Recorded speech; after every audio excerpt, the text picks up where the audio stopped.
conferences in the past, but this has to be one of the biggest yet. And there are so many young people here, thousands of college students from hundreds of campuses around the country. I think we should all give them a hand for being here and beginning their commitment to this important cause. You will keep the U.S.-Israel relationship going strong. You know, as a senator from New York and Secretary of State, I've had the privilege of working closely with AIPAC members to strengthen and deepen America's ties with Israel. Now, we may not have always agreed on every detail, but we've always shared an unwavering, unshakable commitment to our alliance and to Israel's future as a secure and democratic homeland for the Jewish people.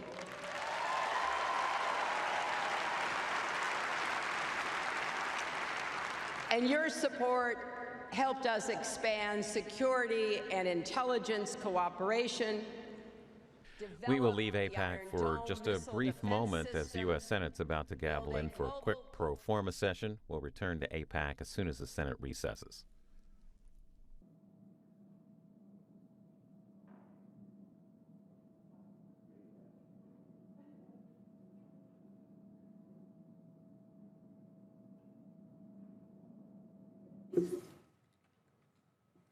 Ready? The Senate will come to order. The clerk will read a communication to the Senate. Washington, D.C., March 21st, 2016. To the Senate, under the provisions of Rule 1, Paragraph 3 of the Standing Rules of the Senate, I hereby appoint the Honorable John Cornyn, a senator from the state of Texas, to perform the duties of the chair. Signed, Orrin G. Hatch, President pro tempore. Under the previous order, the Senate stands adjourned until 11 a.m. on Thursday, March 24th, 2016. The Oval Office next January. And back live now to the AIPAC conference with Democratic presidential candidate Hillary Clinton. Of both perils we must meet with strength and skill, and opportunities we must seize and build on. The next president will sit down at that desk and start making decisions that will affect both the lives and livelihoods of every American and the security of our friends around the world. So we have to get this right. As AIPAC members, you understand that while the turmoil of the Middle East presents enormous challenge and complexity, walking away is not an option.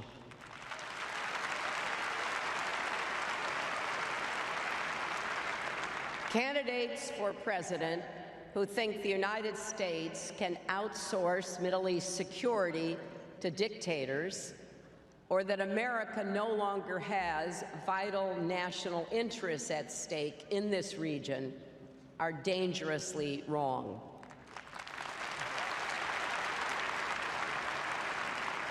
It would be a serious mistake for the United States to abandon our responsibilities or cede the mantle of leadership for global peace and security to anyone else. As we gather here, three evolving threats: Iran's continued aggression, a rising tide of extremism across a wide arc of instability, and the growing effort to delegitimize Israel on the world stage, are converging to make the U.S.-Israel alliance more indispensable than ever.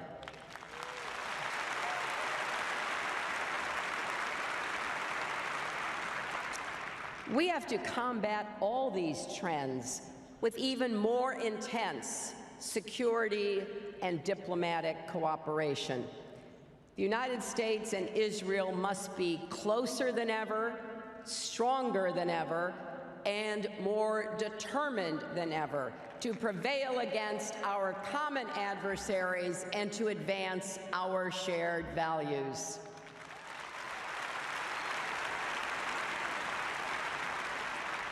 This is especially true at a time when Israel faces brutal terrorist stabbings, shootings, and vehicle attacks at home. Parents worry about letting their children walk down the street. Families live in fear.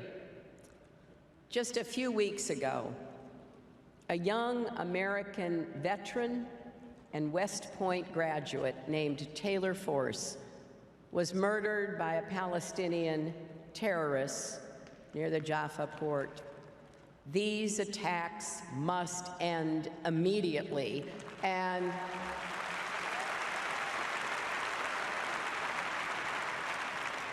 Palestinian leaders need to stop inciting violence, stop celebrating terrorists as martyrs, and stop paying rewards to their families.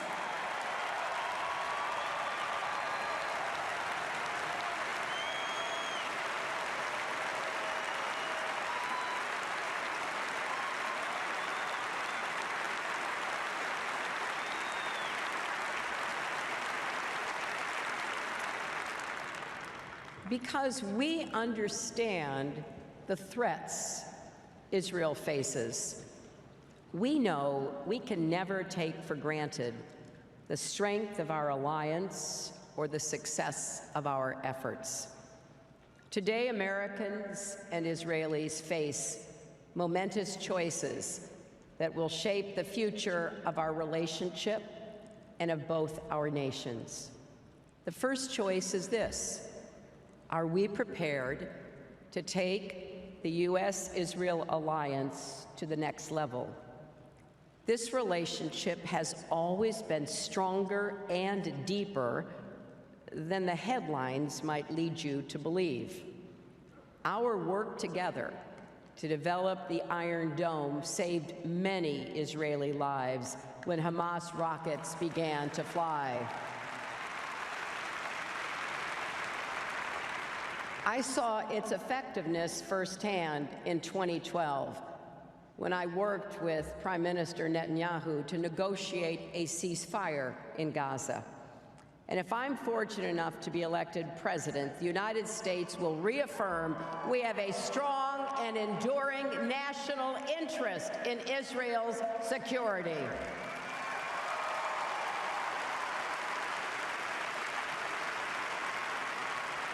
And we will never allow Israel's adversaries to think a wedge can be driven between us.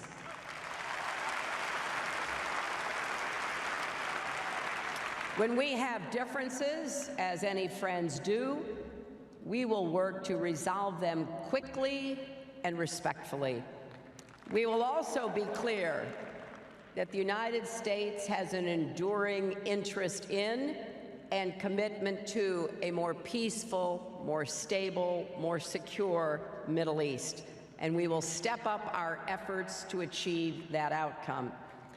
Indeed, at a time of unprecedented chaos and conflict in the region, America needs an Israel strong enough to deter and defend against its enemies, strong enough to work with us to tackle shared challenges, and strong enough to take bold steps in the pursuit of peace.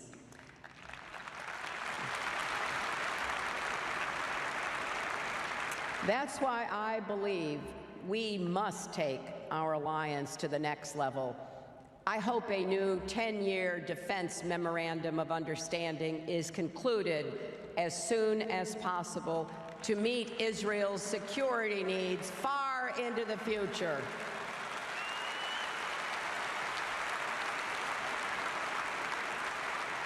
That will also send a clear message to Israel's enemies that the United States and Israel stand together, united. It's also why, as president, I will make a firm commitment to ensure Israel maintains its qualitative military edge.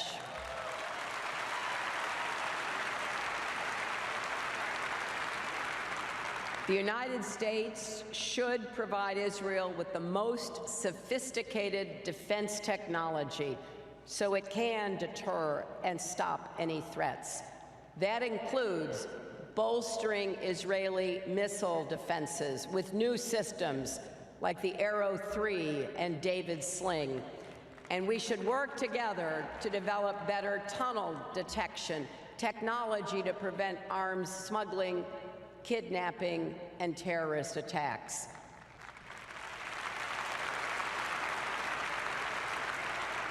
One of the first things I'll do in office is invite the Israeli Prime Minister to visit the White House.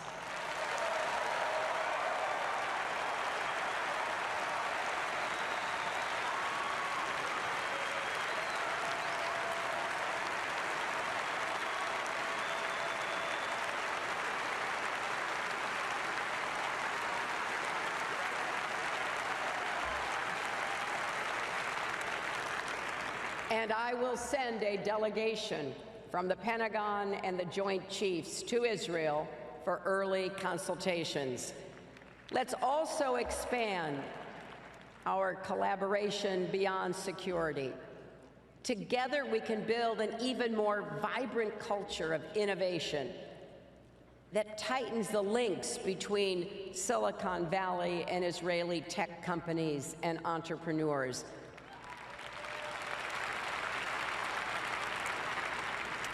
There is much Americans can learn from Israel, from cybersecurity to energy security to water security, and just on an everyday people-to-people level.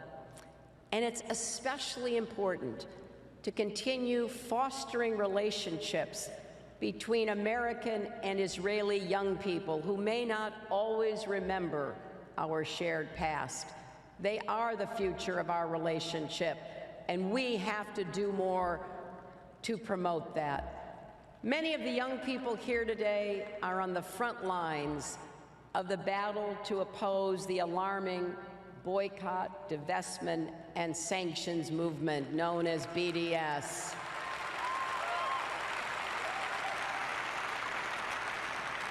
Particularly at a time when anti-Semitism is on the rise across the world, especially in Europe, we must repudiate all efforts to malign, isolate, and undermine Israel and the Jewish people.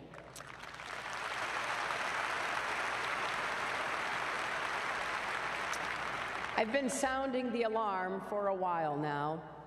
As I wrote last year in a letter to the heads of major American Jewish organizations, we have to be united in fighting back against BDS.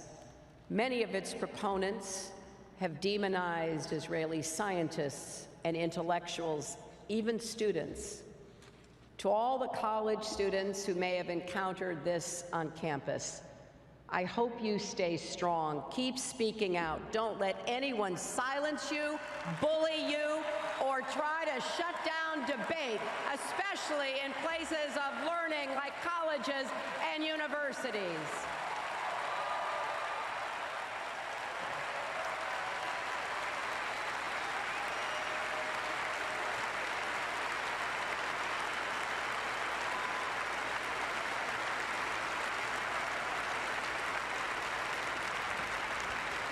Anti-Semitism has no place in any civilized society, not in America, not in Europe, not anywhere.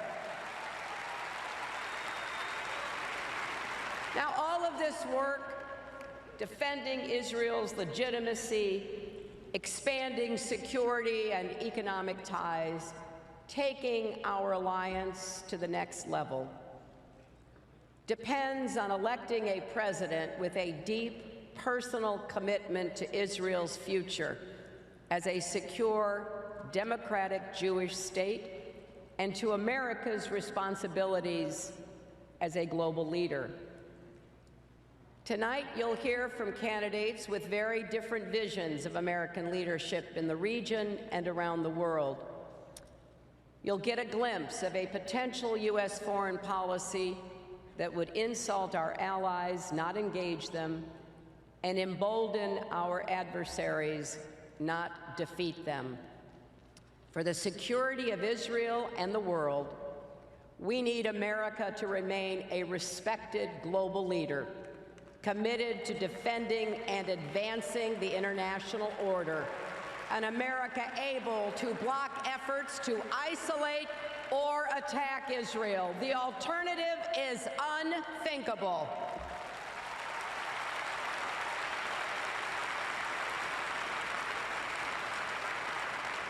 Yes, we need steady hands, not a president who says he's neutral on Monday, pro-Israel on Tuesday, and who knows what on Wednesday, because everything's negotiable.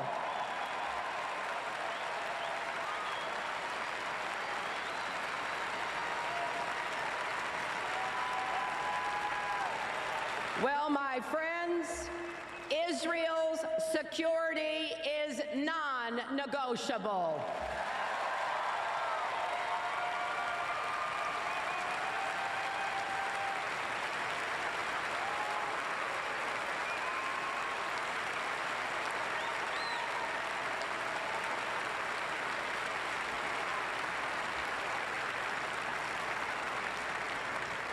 I have sat in Israeli hospital rooms, holding the hands of men and women whose bodies and lives were torn apart by terrorist bombs. I've listened to doctors describe the shrapnel left in a leg, an arm, or even a head. That's why I feel so strongly that America can't ever be neutral when it comes to Israel's security or survival. We can't be neutral when rockets rain down on residential neighborhoods, when civilians are stabbed in the street, when suicide bombers target the innocent. Some things aren't negotiable. And anyone who doesn't understand that has no business being our president.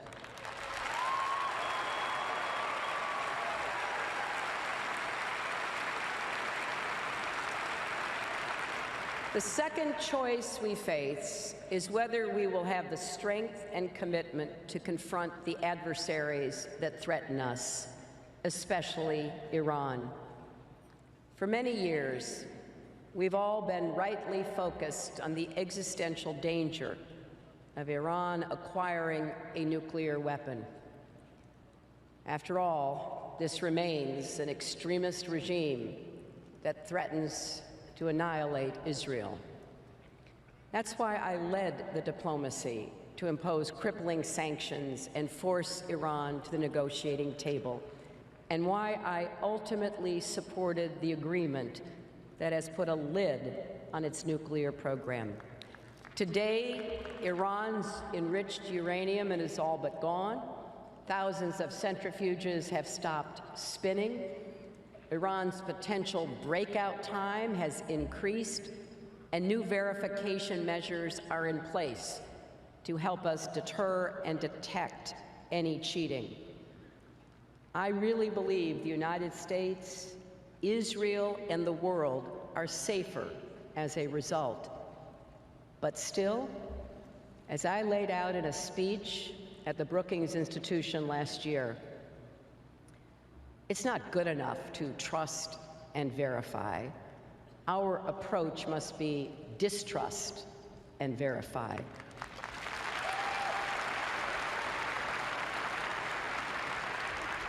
This deal must come with vigorous enforcement, strong monitoring, clear consequences for any violations.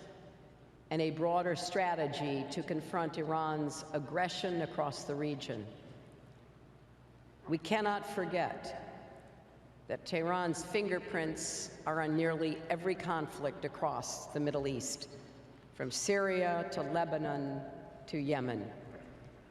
The Iranian Revolutionary Guard Corps and its proxies are attempting to establish a position on the Golan from which to threaten Israel, and they continue to fund Palestinian terrorists.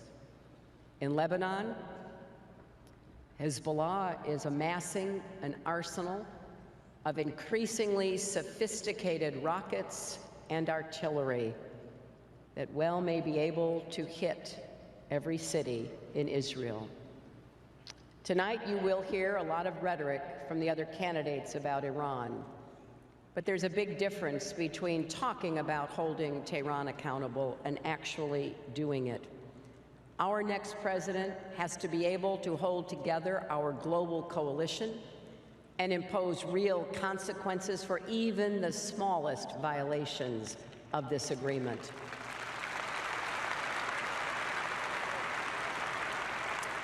We must maintain the legal and diplomatic architecture to turn all the sanctions back on if needed. If I'm elected, the leaders of Iran will have no doubt that if we see any indication that they are violating their commitments not to seek, develop, or acquire nuclear weapons, the United States will act to stop it, and that we will do so with force if necessary.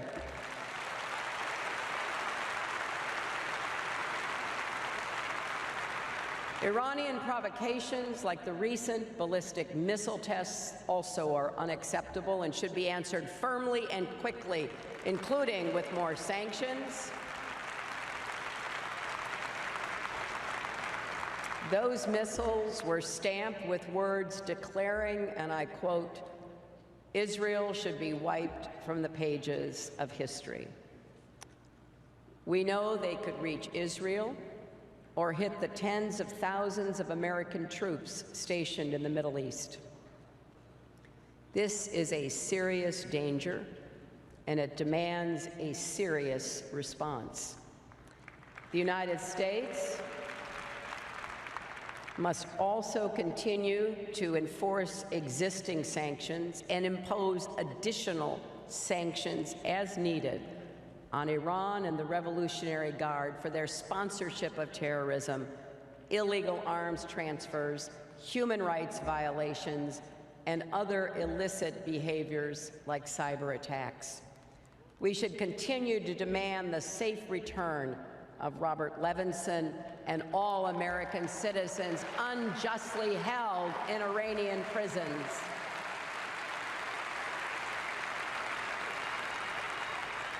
And we must work closely with Israel and other partners to cut off the flow of money and arms from Iran to Hezbollah.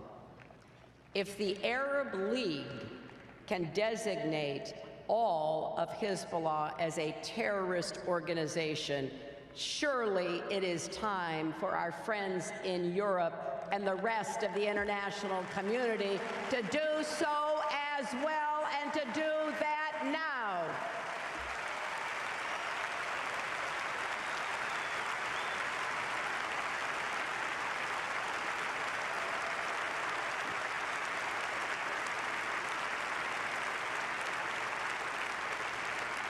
At the same time, America should always stand with those voices inside Iran calling for more openness.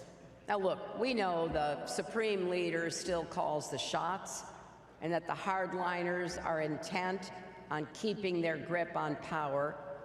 But the Iranian people themselves deserve a better future, and they are trying to make their voices heard. They should know that America is not their enemy.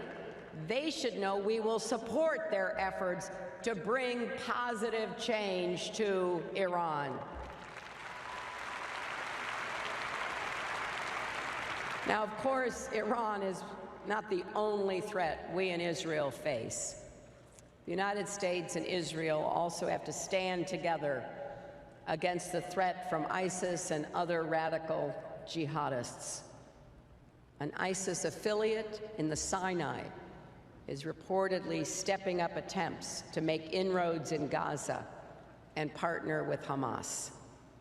On Saturday, a number of Israelis and other foreigners were injured or killed in a bombing in Istanbul that may well be linked to ISIS.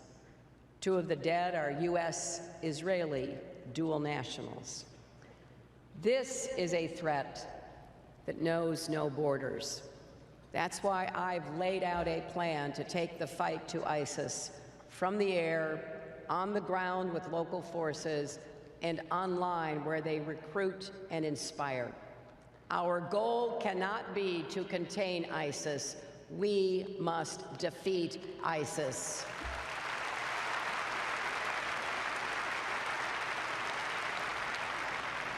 And here is a third choice. Will we keep working toward a negotiated peace or lose forever the goal of 2 states for 2 peoples? Despite many setbacks, I remain convinced that peace with security is possible, and that it is the only way to guarantee Israel's long-term survival as a strong Jewish and democratic state.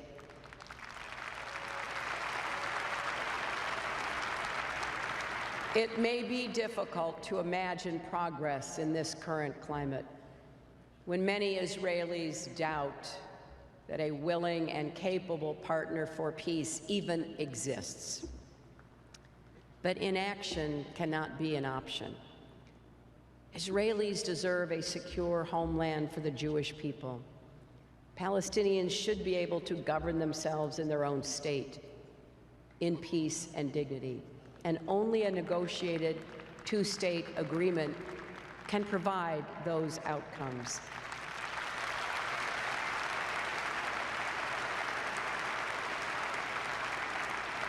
If we look at the broader regional context, converging interests between Israel and key Arab states could make it possible to promote progress on the Israeli-Palestinian issue.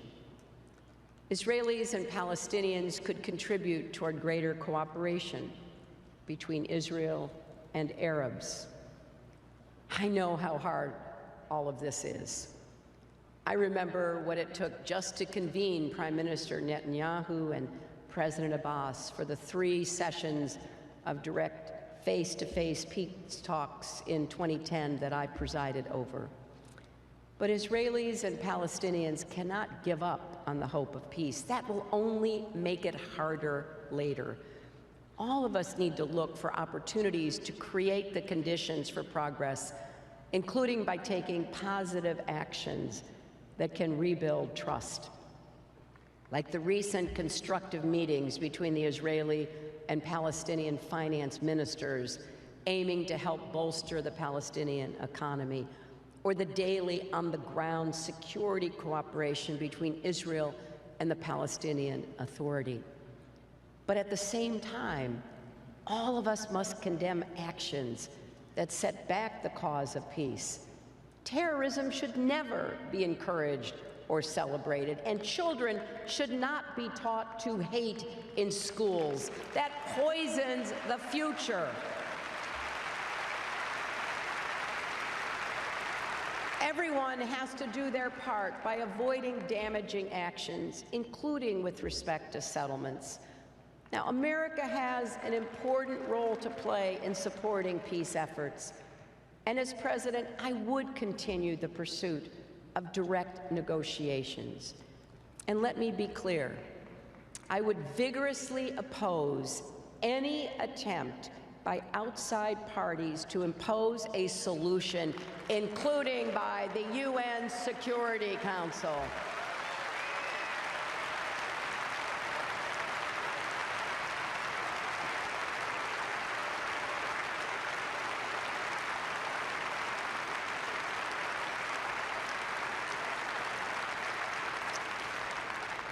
There is one more choice that we face together, and in some ways, it may be the most important of all.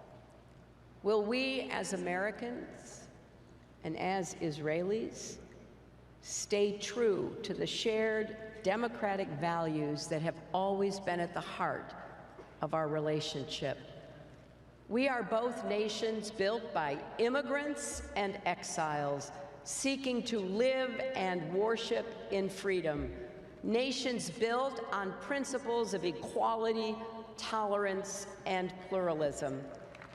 At our best, both Israel and America are seen as a light unto the nations because of those values. This is the real foundation of our alliance, and I think it's why so many Americans feel such a deep emotional connection with Israel. I know that I do, and it's why we cannot be neutral about Israel and Israel's future, because in Israel's story, we see our own, and the story of all people who struggle for freedom and self-determination. There's so many examples.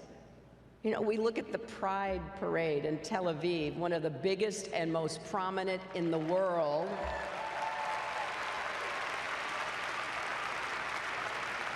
And we marvel that such a bastion of liberty exists in a region so plagued by intolerance. We see the vigorous, even raucous debate in Israeli politics and feel right at home. And of course, some of us remember a woman, Golda Meir, leading Israel's government decades ago and wonder what's taking us so long here in America.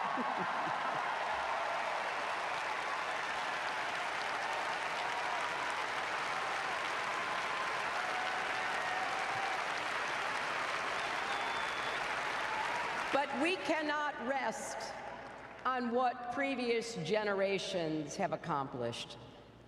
Every generation has to renew our values, and yes, even fight for them. Today, Americans and Israelis face currents of intolerance and extremism that threaten the moral foundations of our societies. Now, in a democracy, we're going to have differences.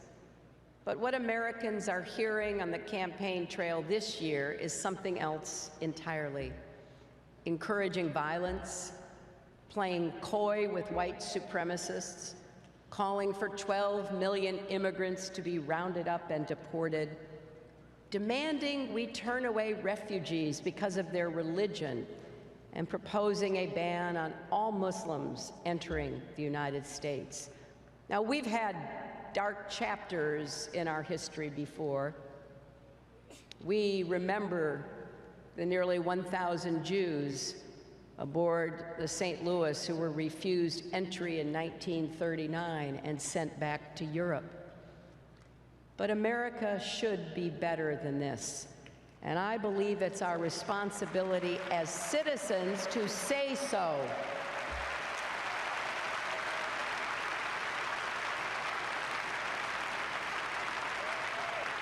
If you see bigotry, oppose it.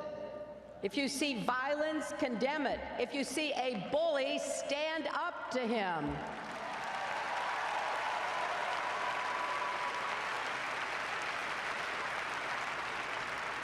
On Wednesday evening, Jews around the world will celebrate the festival of Purim, and children will learn the story of Esther, who refused to stay silent in the face of evil. It wasn't easy. She had a good life, and by speaking out, she risked everything. But as Mordecai reminded her, we all have an obligation to do our part when danger gathers, and those of us with power or influence have a special responsibility to do what's right. As Elie Wiesel said when accepting the Nobel Peace Prize, neutrality helps the oppressor, never the victim. Silence encourages the tormentor, never the tormented. So, my friends, let us never be neutral or silent in the face of bigotry. Together, let's defend the shared values that already make America and Israel great. Let us do the hard work necessary to keep building our friendship and reach out to the next generation of Americans and Israelis so the bonds between our nations grow even deeper and stronger. We are stronger together, and if we face the future side by side, I know for both Israel